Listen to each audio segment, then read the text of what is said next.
Bismillahirrahmanirrahim. Assalamualaikum warahmatullahi wabarakatuh. Alhamdulillah wassalatu wassalamu ala Rasulillah wa ala alihi wa sahbihi ajma'in. Rabbi shrah li sadri wa yassir li amri wahlul 'uqdatam min lisani yafqahu qawli amma ba'd.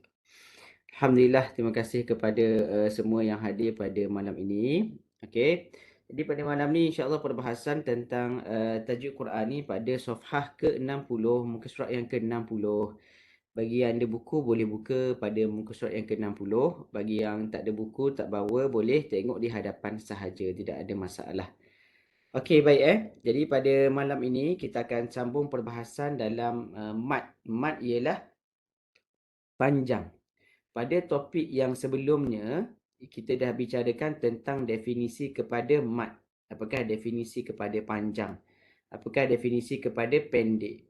Okey, dan juga kita tengok dalil-dalilnya. Apakah dalil perlu baca Al-Quran dengan panjang? Warattilil Qur'ana tartila. Kemudiannya dalil daripada hadis Nabi pun ada beritahu bahawa seorang baca di hadapan Nabi dengan bacaan yang pendek, maka Ibnu Mas'ud menegur dengan bacaan yang panjang. Begitu juga dengan ijma' ulama' menyatakan bahawa wajib untuk memanjangkan bacaan pada kadar yang tertentu. Okey. Jadi pada malam ni kita akan tengok pembahagian mat. Ni topik yang penting apabila kita nak bicara tentang panjang dan juga pendek, mat wal qasar, maka kita akan tengok pada pembahagian dulu. Pembahagian Okey, muka surat ke-60, cuba tengok di hadapan. Pembahagian mat terbagi kepada dua. Yang pertama ialah mat asli, yang kedua ialah mat far'i. Yang pertama ialah mat asli, yang kedua ialah mat far'i. Okey. Jom kita tengok apakah yang dimasukkan dengan mat asli dan juga mat tabi'i. Okey, sebelum kita tengok pada mat far'i, kita tengok mat asli dulu ya. Mat asli dia ada banyak nama. Antara nama yang famous, yang pertama mat asli. Yang kedua ialah mat tabi'i. Mat tabi'i dan juga mat asli. Ini nama yang biasa kita sebut. Okey. Definisinya ialah mat asli ini wujud jika terdapat salah satu huruf mat pada kalimah tersebut dan ia tidak disebabkan oleh hamzah ataupun tanda mati, yakni sukun. Okey, sekali lagi kita ulang. Mat asli ini wujud jika terdapat salah satu huruf mat pada satu kalimah. Okey, ini satu kalimah terdapat huruf mat.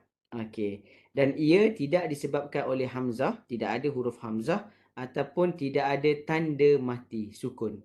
Okey, maksudnya tanda sukun macam mana tanda sukun? Tanda sukun yang macam klip kertas kecil tu. Jadi tidak ada apa-apa tanda sukun, tanda mati atasnya. Jadi ini dia, contoh tajri. Ni huruf ya. Ya tidak ada titik ataupun ya ada titik. Apabila ia tidak ada apa-apa tanda atasnya, maka ia merupakan mad asli ataupun mad tabi'i. Okey, tajri. Yang kedua ialah fiha. Ya ada titik bawah. Fiha. Okey, dalam satu kalimah. Tajidu. Tajidu. Mana dia? Huruf waw. Ni waw ni baris mati kan? Maka ia perlulah dibaca dengan panjang dua harakat. Qalu. Mana dia? Iaitu pada alif dan juga pada huruf waw. Jadi kalau orang tanya kepada kita apakah itu mad asli? Mad asli ialah huruf-huruf mat. Apa dia huruf mat? Alif waw ya. Yang wujud pada satu-satu kalimah.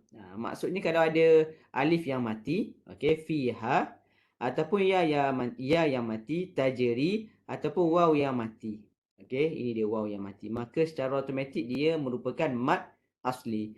Okey, apakah nama lain bagi mat asli? Ada nama lain ke mat asli ni? Jawapannya ada Mat asli ada nama lain. Apa nama lain bagi mat asli? Cuba kita tengok di hadapan. Yang pertama ialah mat tabi'i. Sebab apa nama dia mat tabi'i? Kerana semula jadi kerana tidak dikurangkan atau ditambah padanya had dan jika meninggalkannya akan membawa kepada pelanggaran makna sebenar. Maksudnya kena baca dengan kadar yang asal. Fiha. Tak boleh baca lebih, tidak boleh baca kurang. Tak boleh baca satu harakat, tidak boleh baca lebih daripada dua harakat. Kalau lebih ataupun terkurang membawa kepada pelanggaran makna sebenar. Okey, fiha, pelajar baca fiha. Okey, qalu dibaca dengan qalu. Contoh qalu panjang kan? Dia baca qalu. Jadi itu ialah salah. Okey. Maktubi'i. Ini maktubi'i, ini maktubi'. Iaitu secara fitrahnya semula jadi manusia akan mengetahui tambahan kadar panjang tersebut. Yang ketiga, madzati bidzal. Keadaan mat tersebut tidak akan dicapai panjangnya melainkan dengan huruf-huruf ini. Okey. Mat sirah. Kerana bentuk huruf mat bersambung dengan mat. Mat asli kerana ia merupakan asal sesuatu pemanjangan. Jadi kita daripada banyak-banyak ni ada 5 definisi ataupun ada 5 nama-nama mat asli ni. Kita nak ambil yang mana? Biasanya kita ambil ni. Mat asli. Kerana ia merupakan asal sesuatu pemanjangan. Jadi kalau adanya pada mat jaiz ataupun mat lazim, mat muttasil, mat tamkin dan sebagainya, semua hasil daripada mat asli yang asal. Kemudiannya barulah timbul harakat yang lebih panjang daripadanya. Sebab itu kita namakan sebagai mat di hadapan. Mat maksud dia apa dia? Panjang. Jadi lepas ni kalau para pelajar sebut saja mat, maksudnya kena baca dengan panjang. Lawan kepada mat apa dia? Qasar. Qaf sad ra. Qaf sad ra maksud dia qasar, maksud dia ialah pendek. Okey, jom kita tengok teruskan lagi. Kadar mat. Berapa kadar mat asli? Kadarnya 2 harakat. Kadar pengiraan pula ialah dengan menutup jari atau membukanya dengan cara yang sederhana. Nak buka, okey. Ataupun nak tutup, fiha, fiha. Okey. Tidak terlalu cepat atau lambat. Dan praktikal harakat ini dapat dilakukan secara musyafahah. Maksudnya pertuturan. Bagaimana ulama meletakkan perkataan dua tu? Nombor 2. Pada asalnya pada zaman Nabi SAW tidak ada kadar 2 harakat, kadar 6, kadar 4, tidak ada. Ulama mutaqaddimin, ulama yang selepas daripadanya yang menetapkan kadar. Okey. Ustaz ulang sekali lagi. Bagaimana adanya 2 harakat, 4 harakat, 5 harakat? Jawapannya bukan daripada Nabi SAW, bukan daripada para sahabat, tetapi daripada ulama mutaqaddimin, ulama-ulama yang terkemudian lepas daripada itu, yang berpandukan kepada kriteria-kriteria orang kata panjang, baru dah letakkan 2. Okey. Contoh yang kita boleh analogi dulu, kalau kita tengok dalam kitab, kalau nak musafir kena 2 marhalah. Tidak ada lagi istilah 90 km. Tidak ada lagi istilah 100 ataupun 80 km. Selepas daripada itu barulah ada perkataan kilometer, barulah diletakkan kilometer padanya dengan mengambil kira 2 marhalah. Jadi begitulah, ada panjang. Tetapi berapa kadarnya? Tidak ada, tidak tahu. Bagaimana tahu? Lepas daripada buat pengukuran antara 2 perkara. Okey? Boleh faham? Jadi ini maksudnya kalau tidak ada nombor pada zaman Nabi, bagaimana letakkan 2 itu pada zaman Nabi? Jadi pada zaman Nabi SAW, kebanyakan para sahabat menggunakan ukuran pada kebiasaan bacaan yang dapat ditakrifkan oleh akal. Jadi kalau di hadapan Nabi baca tajri 2 harakat, maka lepas daripada itu pun boleh aplikasikan 2 harakat dengan cara yang konsisten. Sebenarnya nombor-nombor jari-jari ini tidak diperlukan pun apabila kita dah menguasai satu-satu bacaan. Okey? Tak perlu pun jari apabila kita nak baca waladdallin. Tak perlu pun jari kita untuk 6 harakat. Sebab apa? Sebab kita dah boleh ukur dengan kita punya keupayaan akal kita. Okey? Jadi tak perlu. Kalau beginner betul. Kalau permulaan, baru nak belajar, ada pelajar yang baru nak mahirkan dalam bacaan, dalam harakat, maka perlu bantuan jari. Okey? Sebab dia akan timbul isu kalau orang tu tak ada jari macam mana? Kalau orang tu ditakdirkan tidak ada tangan, tidak ada jari tangan, tidak ada jari kaki, macam mana nak kira? Kan? Jadi cara itu ialah untuk bantuan sahaja. Yang orang kata yang aslinya ialah melalui ini dia, musyafahah. Musyafahah, dan juga kita boleh ukur dengan kita punya praktikal akal kita. Jadi waladdallin. Bagaimana kita rasa 6 harakat apabila dah lebih daripada 2, dah lebih daripada 4? Biasanya kalau lebih daripada 2 harakat, lebih daripada 4 harakat, maka secara automatik dia akan jadi kepada 6 harakat. Okey, boleh faham? Okey, now kita lanjutkan lagi, iaitu pembahagian mad asli ataupun pembahagian mad tabi'i. Okey. Yang pertama, mad tabi'i kalimi. Mad asli kalimi. Tapi dalam kitab disebut mad tabi'i kalimi. Okey. Sebab apa nama dia mad tabi'i? Kerana tabiat semula jadinya ialah dibaca dengan panjang 2 harakat. Okey, panjang yang biasa, tidak ada penambahan. Sebab apa adanya perkataan kalimi? Kerana kalimi daripada perkataan kalimah. Maksudnya wujud pada kalimah. Bahasa Melayu apa dia kalimah? Perkataan. Bahasa Melayu apa dia? Perkataan. Yakni mad tabi'i kalimi itu wujud pada kalimah dan ia terbagi kepada 3 keadaan. Okey. Yang pertama, huruf mad yang berlaku dalam keadaan wasal, bersambung atau waqaf, berhenti seketika seperti huruf alif, waw dan ya pada ayat ini. Qala rabbana. Ini dia. Apabila kita sambung, maka baca 2 harakat. Bila kita wakaf pun baca 2 harakat. Qala rabbana. Contoh yang lain, qalu rabbana. Ni waw ni mad asli 2 harakat, alif pun mad asli 1 harakat. Atujadilunani fi. Apabila kita nak wakaf jadi 2 harakat. Okey. Sama ada ia berada di pertengahan maupun perakhiran ayat dan ia bersifat tetap dalam penulisan ataupun telah dibuang, seperti hadza rabbi. Ini nampak tak dibuang ni? Nampak tak alif kecil semua? Ni, lepas daripada huruf H ni, nampak tak? Alif kecil ini ialah dibuang alif asal. Maknanya dalam resam Usmani dinyatakan sebagai kaedah al-hadfu, hadaf. Buang huruf alif. Di-replace dengan huruf yang alif kecil. Digantikan dengan alif yang kecil. Jadi tetap dibaca dengan kadar 2 harakat. Jadi alif yang dibuang, tetap ada alif kecil, maka ia dibaca dengan kadar 2 harakat. Okey, boleh faham semua? Okey, yang kedua, huruf mad berlaku dalam keadaan waqaf, yakni berhenti seketika, bukan dalam keadaan wasal atau bersambung. Maksudnya dia ada keadaan mad itu, mad tabi'i, mad asli itu ketika mana kita nak berhenti. Kalau kita sambung, dia tak jadi. Dia tak jadi. Contoh yang pertama dia kata mad aiwat. Contoh huruf alif. Fata, alima. Kalau kita sambung qalu, maka tak jadi mad asli. Aliman hakima, aliman haki. Jadi dia tidak akan jadi mad asli kalau sambung. Kalau wakaf, dia akan jadi mad asli 2 harakat. Apa dia nama dia? Mad aiwat. Pada kategori mad asli, bawah dia nama dia apa? Mad aiwat. Boleh faham jadi maksudnya ialah di sini anak ataupun kategori mad asli ni dia ada beberapa pecahan bawahnya. Yang pertama ialah mad aiwat. Okey, mad aiwat. Okey. Yang kedua, 7 perkataan di mana huruf alif bertanda bujur secara tegak. Ini yang ada dalam Quran ni.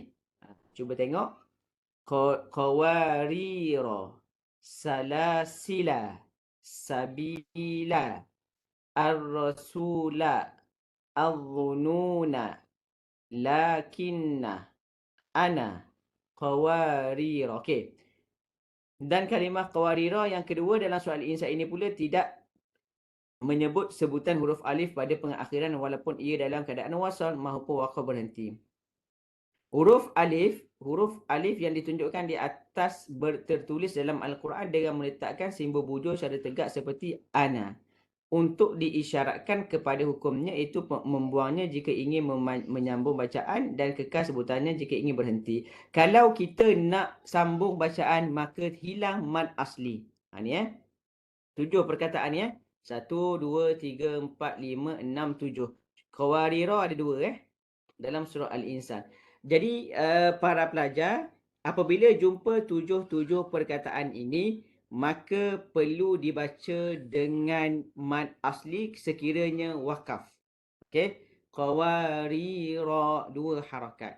Salasila, okey sabila, ar-rasula, dhununa, lakinna, ana. Maka baca dengan 2 harakat mad asli.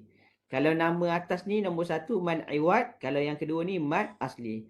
Sekiranya kita nak sambung maka hilanglah mad asli tersebut. Okey, sekali lagi saya ulang. Sekiranya kita nak sambung ataupun wasal bacaan maka hilanglah mad asli tersebut. Contoh, qawarira min fiddah. Jadi pendek hilang. Salasila wa aghlala. Okey. Salasila wa aghlala. Okey. Boleh. Jadi ini ialah 7 perkataan yang ada dalam Quran. Alif bertanda bujur secara tegak. Mad asli ada ketika wakaf sahaja ni dia. Okey, bukan dalam keadaan wasal. Bersambung dia hilang mad aslinya. Okey, C. Huruf-huruf mat yang telah dibuang ketika wasal untuk mengelakkan pertemuan dua tanda mati dengan kewujudan tanda mati pada kalimah selepasnya. Namun ditetapkan sebutannya jika ingin menghentikan bacaan, iaitu waqaf, seperti yang ada di hadapan ini. Okey, dia kata huruf mat yang telah dibuang ketika wasal untuk mengelakkan pertemuan dua tanda mati. Contoh dia bagi sini, wama fil ard wa qalal hamdu. Okey ni ittaqullah wal tanzur nafsum ma qaddamat li ghadin wattaqullah. Jadi huruf mat yang telah dibuang ketika wasal. Jadi dia tidak ada, maka apabila kita nak wakaf maka tetap dibaca dengan mat asli. Cumanya yang ini biasanya tidak ada masalah dalam bacaan kita. Biasa kita akan baca dengan betul lah ketika mana kita nak wakaf. Okey. Adapun kalau yang B ni, yang ni kena berhati-hati. Yang C tidak ada masalah sebab sama sahaja. Cuma dari sudut asalnya saja yang berbeza. Okey, kita lanjutkan lagi sikit. D, jika mad munfasil berhenti pada huruf mad maka ia diharuskan untuk berhenti. Contoh bima, ketika berhenti pada kalimah bima. Okey, kalau berhenti pada bima maka jadi mad asli. Kalau wasal jadi mad muttasil. Mad munfasil. Mad jaiz munfasil. Okey. Yang I last sekali, huruf waw dan ya jika keduanya berada pada pengakhiran dan berbaris serta sebelumnya terdapat harakat yang sama jenis dengannya. Contoh wahua. Kalau nak berhenti pada kalimah ini wahu. Wahu, 2 harakat sahaja. Wahia kalau nak waqaf wahi. Ya'fuwa kalau kita nak berhenti ya'fu. Okey. Tabtari nak berhenti tabtari. Okey. Semua ini merupakan mad tabi'i yang ditetapkan sebutan ketika waqaf, yakni berhenti bukan pada wasal.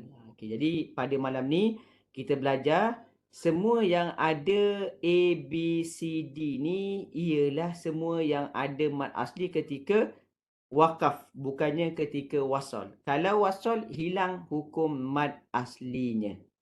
Okey, jadi pada minggu depan insya-Allah kita akan tengok huruf mad berlaku ketika wasal dan bukan ketika wakaf. Jadi pada hari ini, malam ni kita tengok satu je lah iaitu kita tengok hukum mad berlaku ketika mana wakaf, yakni berhenti dan bukan ketika wasal. Okey, bagi yang baru hadir, terima kasih yang baru hadir. Okey, jadi hari ni kita dah tengok pada nama-nama pada mad asli. Itu yang pertama, ada 5 nama semuanya. Yang kedua ialah kadar mad asli 2 harakat. Macam saya beritahu tadi, kadar 2 harakat ini ialah mengambil kira bacaan Nabi dan juga para sahabat. Jadi Nabi dan juga para sahabat tidak menyatakan kadar yang 2 itu, tetapi ulama selepasnya menetapkan 2 untuk mudah faham. Jadi bagaimana Nabi dan juga sahabat boleh tahu 2 harakat? Secara asalnya melalui musyafahah, pertuturan. Bagaimana kita boleh ukur dengan baik? Itu melalui kita punya akal kita. Jadi akal kita, keupayaan kita memang dah cantik dah. Akal yang diberikan oleh Allah Subhanahu Wa Taala ni pada 6 harakat kita boleh ukur tanpa jari. 2 harakat pun kita boleh ukur tanpa jari. 4 ataupun 5 harakat pun kita boleh ukur tanpa menggunakan jari. Cuma pada peringkat permulaan sahaja menggunakan jari supaya kita tahu berapa kadarnya. Sebab manusia kalau perkara yang bukan empirical, perkara yang tak nampak, maka susah untuk difahami. Maka sebab itulah ada ukuran 2, 4, 6. Tapi kalau kita lihat kepada sejarah asal, tidak ada nombor-nombor tersebut. Wallahu ta'ala a'lam. Jadi itu sahaja untuk malam ini. Okey, ada apa soalan setakat ni? Semua boleh faham sedikit untuk kita punya perbahasan. Jadi kita ambil sikit sajalah. Tak perlu kita ambil banyak-banyak, nanti tak ingat. Mad asli nama lain dia ialah mad tabi'i. Nama yang lain juga ialah mad tubi'i. Nama lain mad zati, nama yang terakhir mad sirah. Kedua-duanya menunjukkan kepada mad asli. Apa dia huruf-huruf mad asli? Alif, waw dan juga ya. Alif, waw dan juga ya. Okey. Okey, kita teruskan. Kalau tak ada persoalan, kita teruskan dengan talaqi Al-Quran Suratul Balad. Okey, semua dah bersedia? Boleh buka Quran ataupun boleh tengok di skrin hadapan masing-masing. Untuk surah Al-Balad. Kita talaqi surah Al-Balad bersama-sama insya-Allah.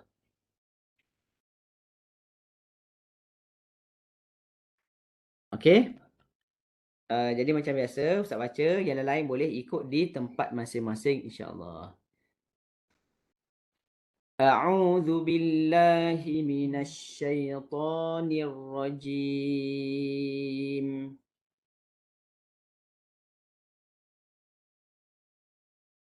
بسم الله الرحمن الرحيم. لا أقسم بهذا البلد وأنت حل بهذا البلد ووالد وما ولد لقد خلقنا الإنسان في كبد أيحسب أن لن يقدر عليه أحد يقول أهلكت مالا لبدا أيحسب أن لم يره أحد ألم نجعل له عينين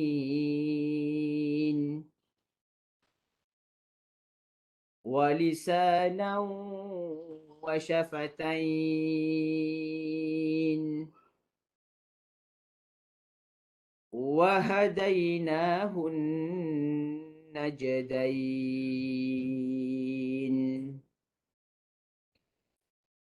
فلاقتحم العقبة وما أدراك ما العقبة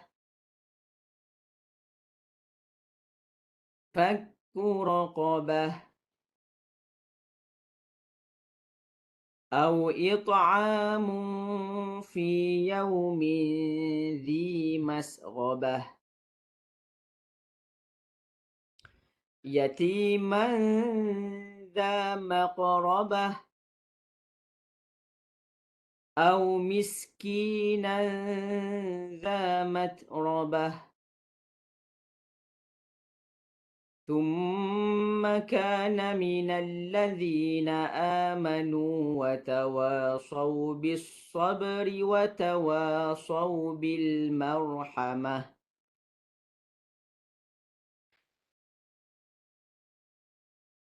أولئك أصحاب الميمنة والذين كفروا بآياتنا هم أصحاب المشأمة عليهم نار مؤصدة Sadaqallahul azim. Okey, baik.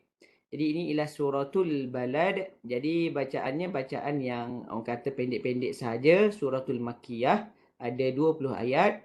Okey, cuba tengok pada ayat yang pertama. Okey, ayat yang pertama, cuba tengok la uqsimu. Ni contohnya la ni 4 ataupun 5 harakat mad jaiz, maka dibaca dengan keadaan 4. Jadi kalau orang beginner, dia akan baca melalui jari. La uqsimu bihadzal balad. Tapi kalau yang dah biasa, dah selalu biasa, tak perlu gerakkan jari. Dia dah boleh tahu anggaran.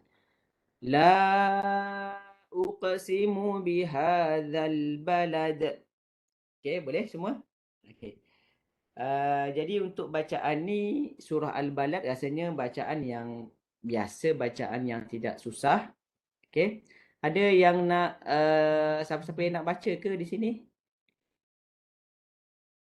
Ada siapa-siapa yang nak baca sebelum kita sudahi kita punya kelas kita? Assalamualaikum Ustaz, Ada Puan Lantaran. Yasni. Waalaikumsalam. Boleh Puan Lang, insya-Allah. Okey. Terima kasih Ustaz. Boleh. Teruskan Puan Lang. Bismillahirrahmanirrahim. La uqsimu bihadzal balad wa anta hillum bihadzal balad wa walidin wa ma walad. Laqad khalaqnal insana fi kabad. أيحسب أن لن يقدر عليه أحد يقول أهلكت مالا لبدا أيحسب أن لم يره أحد ألم نجعل له عينين ولسانا وشفتين وهديناه النجدين فلاقتحم العقبة وما أدراك ما العقبة فك رقبة أو إطعام في يوم ذي مسغبة يتيما ذا مقربة أو مسكينا ذا متربة